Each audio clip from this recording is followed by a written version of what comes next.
Mime is sort of in the middle. It's stuck in the middle between abstract dance and theatre and acting.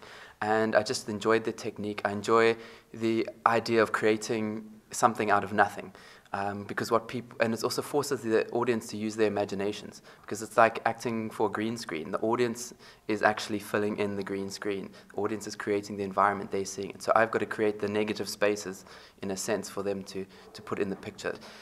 It's hard for parents sometimes to take children to theatre because they're not going to enjoy it, and then they've got to sit through something that maybe they don't enjoy.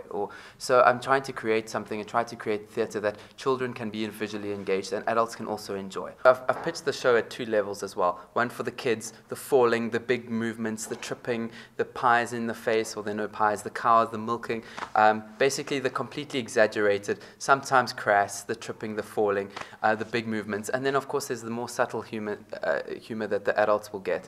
And some of it's even a little bit risque, but it's all context-based and it's mime. So if your mind is in the gutter, then you will pick it up. If it's not, then... So it's up to the audience, so it's their interpretation, so it's up to them.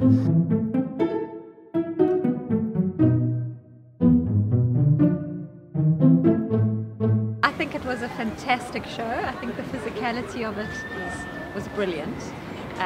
You actually forget that the things that he's doing aren't actually there. I mean, I went with my 4 boys and they loved it as much as I did. So I think that that's quite something to be able to produce something that both adults and children enjoy.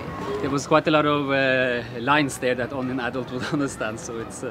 I think often adults will walk into a show and they'll see little kids and then they'll suddenly think, oh, this is childish, this is not for me. Or they'll think this is for adults, and the children won't understand it. And then they're often surprised that the children do understand it. And we forget as adults that we suppress our imagination so much. And that children, they grow up with storytelling and much more. They're exposed to a lot more than when you get a little bit older. Children need to be exposed to theatre and culture before they're 18, because that's when your mind sets and concretizes, and after that, if you don't get exposed to that, you probably won't be a cultural consumer.